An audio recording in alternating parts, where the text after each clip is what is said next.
If you think that you are hopeless and that you can never change, then this book will blow your mind. In this book, you will learn how habits work and how you can apply the habit loop in your life. You will learn about people like you who have bad habits, but they were able to overcome them. They were able to create new habits and live a better life. It is not yet too late for you to change. Let us start the journey to meet the new you. The Habit Cure. Lisa Allen is 34 years old. She started drinking and smoking when she was 16. Lisa struggled with obesity for most of her life. She had a debt of over $10,000. None of her jobs lasted for more than a year. But the woman in front of the researchers today is very different. The new Lisa is slim and vibrant. She has the toned legs of a runner. She looked 10 years younger than her old photos. Today, Lisa has paid all of her debt. She stopped drinking and she is now working for 3 years in a graphic design firm. How long since the last time you smoked? One of the researchers asked. Lisa answered, almost 4 years.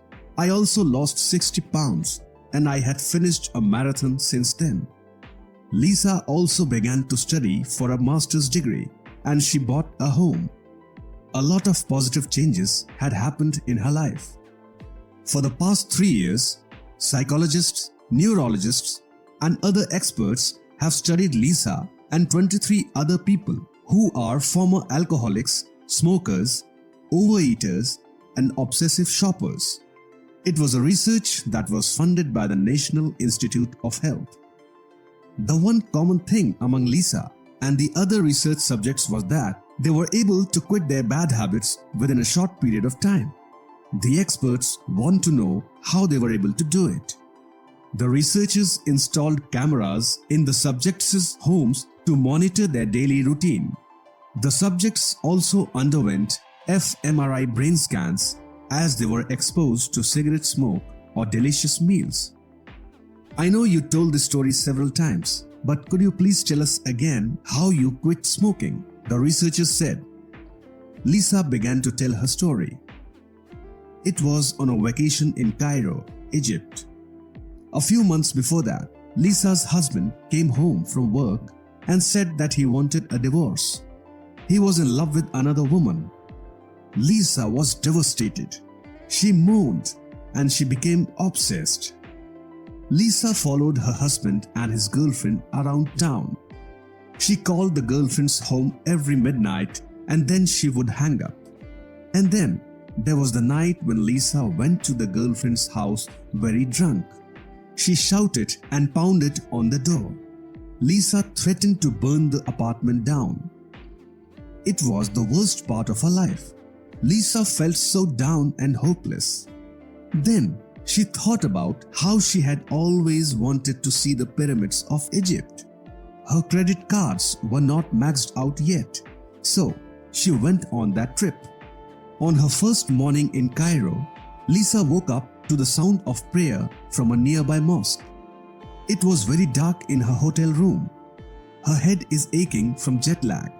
Lisa reached out for her cigarette. She lights it up and then she started to smell burning plastic. It turns out that she was lighting up a pen and not a Marlboro. Lisa was very disoriented.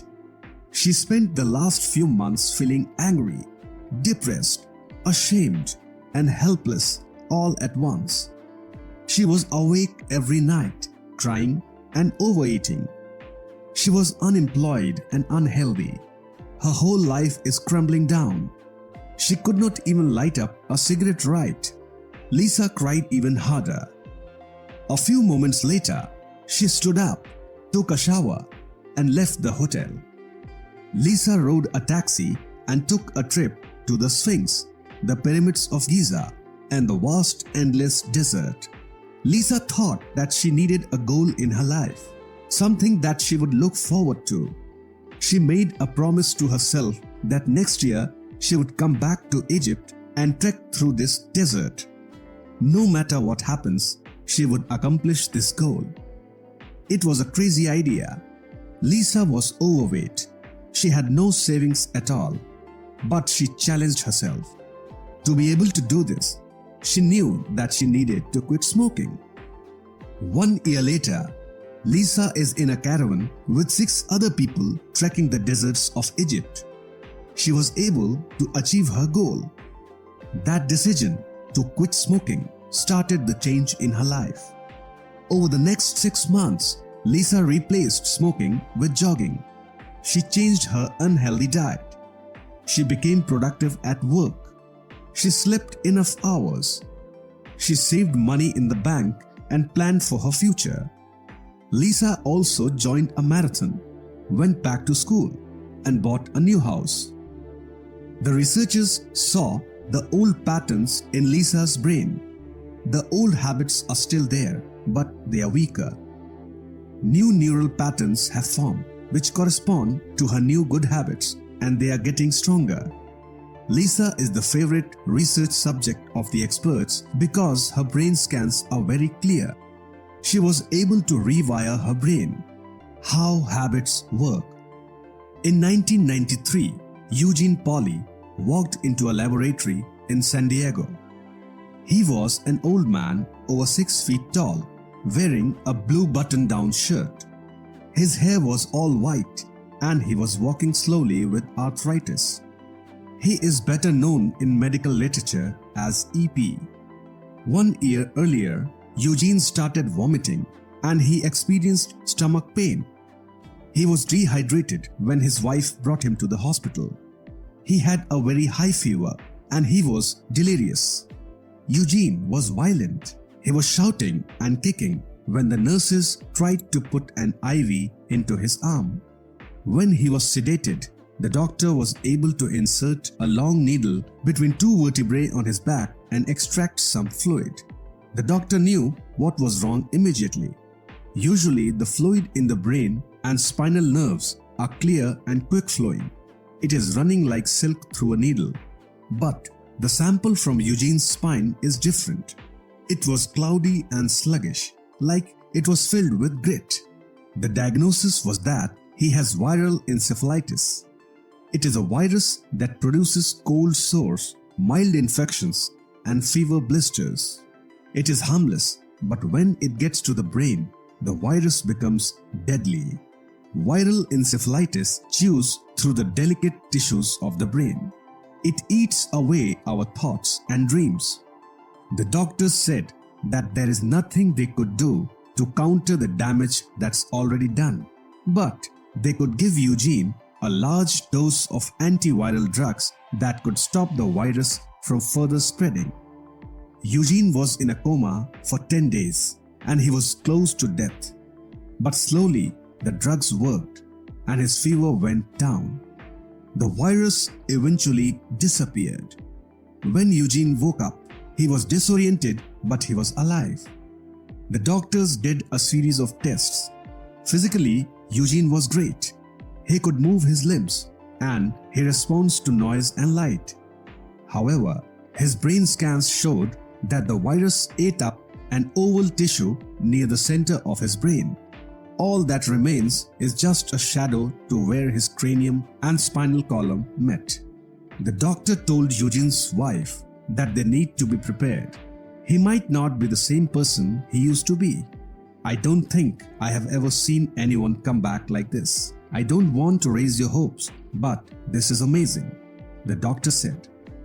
A few weeks later, Eugene was discharged from the hospital and put into rehabilitation treatment. He could not remember what day of the week it was. He also could not remember the names of the doctors and nurses, no matter how many times they introduced themselves. When he got home, Eugene did not remember any of his friends.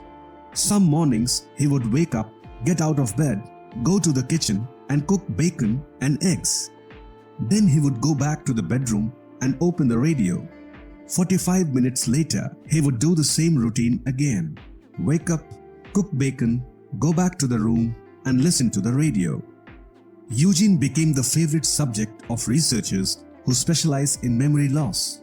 One of them is Larry Squire from the University of California, San Diego. Squire had spent the past 30 years studying the neuroanatomy of memory. Squire observed that Eugene could not remember new information. Eugene was shown photos of his grandchildren, but he could not remember who they were. He did not have any memory of his illness or his hospital stay.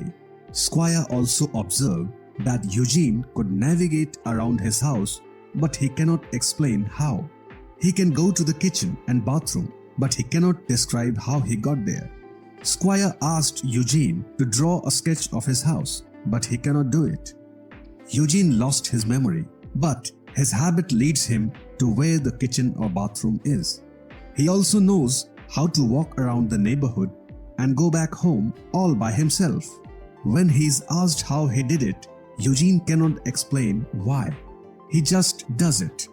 Eugene gets up in the morning, goes out of the front door, walks around the neighborhood, and brings home some rocks or acorns.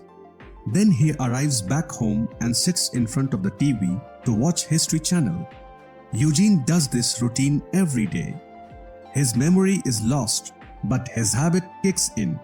Eugene knows his way around the neighborhood, and he does it automatically. The human brain is like an onion.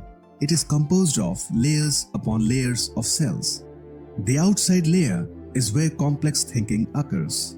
But deep inside the brain and closer to the brain stem is where more primitive structures are located. They control our automatic behaviors such as breathing or swallowing. At the center of the skull is a golf ball-sized tissue that is similar to what you will find in the head of a mammal, fish, or reptile. It is the basal ganglia. It is where our habits lie. Scientists discovered that habits emerged because the brain is always looking for ways to save energy. It will turn any routine into a habit because it allows the brain to focus on more complex tasks. For example, walking, tying our shoes, getting dressed, and brushing our teeth are tasks that we don't need to think much about anymore. It is part of our habit. We do it on autopilot. The brain does this chunking of behavior so that we could focus on more complex tasks such as programming a software or solving a math problem. Our basal ganglia kicks in when we brush our teeth or tie our shoes. Having this automatic habit enables us to do tasks that need higher level of thinking or decision making. The habit loop. So, how do you create a habit? The habit loop goes like this: cue, routine, reward. Cue, routine, reward. If you repeat this habit loop, the behavior becomes natural. Cue, routine, reward. Cue, routine, reward. What is the cue? It is the trigger to do the behavior. The routine is the behavior itself. And finally, the reward is the positive affirmation that ensures the behavior is repeated. In the 1990s, scientists at MIT did a memory experiment on rats. The scientists discovered that animals with injured basal ganglia suddenly struggled with tasks such as running through mazes or opening food containers. It appeared that the rats' memories were destroyed. The scientists then decided to do an experiment where they would observe the rats as they do basic routines. The scientists inserted tiny wires in the brain of the rats so they could monitor brain activity.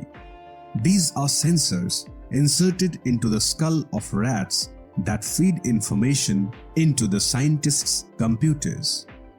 The rats are put in a T-shaped maze with chocolate at one end. The task, of course, for each rat is to find the chocolate. First, there was a partition that separates the rats from the rest of the maze. Then, there is the sound of a loud click and the partition is removed. It is the trigger or cue for the rat to find the chocolate. The rat would begin to wander around, sniffing at corners and scratching walls. It smells the chocolate, but it does not know where it is. Sometimes the rat turns right, sometimes it turns left, but eventually the rat finds the chocolate. The sensor inside the rat's head showed that as the rat wandered through the maze, the basal ganglia is in full power. Each time the rat scratched the walls or sniffed the air, the basal ganglia exploded with activity. The scientists repeated the experiment again and again. They made the rats go through the same maze and same routine. Eventually, something changed. The rats stopped wandering and making the wrong turns. They stopped sniffing and scratching the walls. They went their way straight towards the chocolate. They already know where it is. In the monitor, the sensor also showed that the basal ganglia's activity becomes less and less. The brain activity decreased. The routine becomes automatic to the rat, and it does not have to think about it anymore. The cue is the click sound, the routine is the maze, and the reward is the chocolate. As the rat went through this habit loop, the basal ganglia stored the habit. At first, it is in full activity, but as the habit repeated, the basal ganglia decreased its effort. This proves that our brain stores habits to save energy for more important tasks. The habit of success. The bad habit is still there. It is waiting for the right cue. It will repeat, and the person will do the same routine. So, the key is to replace it with a good habit. To do that, the cue and the reward should still be the same, but the routine is different. For example, you have this bad habit of always browsing through social media. It is all you ever do when you get home from work. You use your phone until late at night. You can do this change in routine. First, the cue is arriving at home. Then, instead of lying in your couch and using your phone, you get into your running shoes and jog around the neighborhood. That is your new routine. Then, after an hour, you go back and make yourself a strawberry smoothie. That is your reward. If you repeat this cue, routine, and reward, you will make the new habit. Again, your cue is arriving home from work. Your new routine is jogging, and your reward is the strawberry smoothie. You can apply the habit loop for any bad habit you want to change in your life. Remember, cue, routine, reward. To replace a bad habit, use the same cue and reward, but change the routine. Let us learn this and be inspired by this next story. Both of Travis Leach's parents are heroin addicts. Each day, he comes home to find his parents in front of the TV. They are both high and their eyes are half open. When Travis was 9 years old, his mother was arrested for drug possession and prostitution. He was also 9 years old when for the first time he saw his father have a heroin overdose. His father collapsed on the floor and started convulsing. His face turned blue. Travis's siblings already know what to do in this situation. His brother rolled their father's body to his side. His sister kept his mouth open so that their father would not choke on his tongue. Travis went to the neighbor to call 911. When Travis was 16, he dropped out of high school. He said that he was tired of being bullied. His classmates would call him a faggot, follow him on the streets, and throw things at him. He said that it was easier to quit and leave his hometown. Travis moved to Fresno, where he worked at McDonald's and Hollywood Video. Sometimes customers were rude. One shouted at him, "I wanted ranch dressing, you moron!" And Travis would lose control. "Get out of my drive-thru," Travis shouted back at the woman. He threw the chicken nuggets at the customer's car. Sometimes Travis would get so upset that he cries in the middle of a shift. He was often late or absent. At home, He talks to himself in the mirror. He orders himself to be better, to suck it up and be normal. But Travis could not get along well with people. Sometimes, the line at his cash register would get too long and the manager would shout at him. Travis's hands would start shaking and he begins to catch his breath. Until one day, a regular customer at Hollywood Video spoke to him and suggested that he work at Starbucks. The customer is an assistant manager in a new branch at Fort Washington. He invited Travis to apply. 1 month later, Travis became the morning shift barista. 6 years passed and Travis is 25 years old. Now, he is the manager of 2 Starbucks branches. He oversees 40 employees and he is responsible for a revenue of $2 million per year. His salary is $44,000. Travis is never late or absent. He is now the master of his emotions. He never gets upset on the job. Once an employee was screamed at by a customer. Travis took the employee aside and told her, "Your apron is a shield. You can be as strong as you want to be." What caused this great change in Travis's life? He attended the Starbucks training courses. He joined the lectures on his very first day as a barista. The program is structured in such a way that employees can earn college credits when they complete the modules. Starbucks' training program changed Travis's life. Starbucks has taught him how to focus, how to live, how to master his emotions. He said, "Starbucks is the most important thing that happened to me. I owe everything to this company." Starbucks saw that to provide a good service, all the employees must have willpower and self-discipline. That's why the company spends millions of dollars to train employees and create new good habits in their lives. Starbucks has manuals and workbooks that have instructions on how an employee should handle a difficult situation or a difficult customer. For example, if a customer is angry because he got the wrong drink, the right response is to use the latte method. That is, listen to the customer, acknowledge the complaint, take action by giving the right drink, thank the customer, and explain why the problem occurred. Training the employees and teaching them about willpower, self-discipline, and good habits is a part of how Starbucks reached this tremendous success. Good habits of employees lead to good customer service. It's one of the reasons why Starbucks is more than just coffee. Conclusion. You learned about Lisa Allen, how she quit smoking and all the other bad habits in her life. You learned about Eugene Pauly, the man who had viral encephalitis. Even though he lost his memory, he was able to function through habits. You also learned about the brain's basal ganglia. You learned about the habit loop, that is, cue, routine, and reward. You can change any habit and create any new habit. Just remember the cue, routine, and reward. You learned about Travis Leach and how Starbucks changed his life.